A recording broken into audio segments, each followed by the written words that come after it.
Terima kasih Anda masih bersama kami di Selebes Petang pemirsa. Narkoba jenis sabu sebanyak 1,3 kg dan 95 gram bungkus besar tembakau sintetis diamankan dari 4 orang bandar. Tersangka memasok sabu-sabu tersebut dari kota Medan, Sumatera Utara menggunakan jasa pengiriman kilat.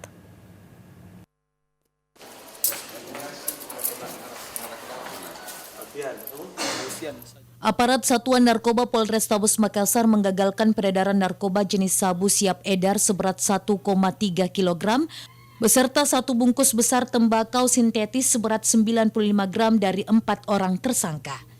Kapolrestabes Makassar Kombes Pol Wahyu Dwi Ariwibowo mengungkapkan, para tersangka memasok barang haram tersebut dari kota Medan, Sumatera Utara menggunakan jasa titipan kilat dan akan diedarkan ke bandar yang lebih kecil di kota Makassar.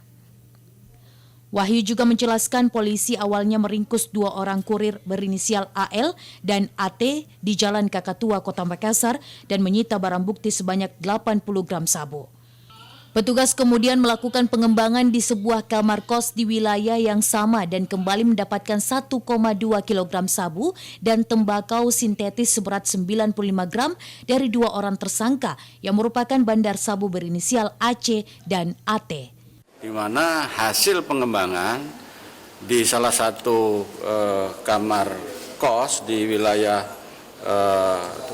di Kakatua 2 juga di sekitar situ juga ya, tidak jauh dari lokasi awal penangkapan di jalan ya, itu kita mendapatkan itu sebanyak 1,2 kilo. Akibat perbuatannya, para tersangka dijerat pasal 114 dan pasal 112 Undang-Undang Nomor 35 Tahun 2009 tentang narkotika dengan ancaman maksimal hukuman penjara seumur hidup. Muhammad Ikrar, Selebes TV.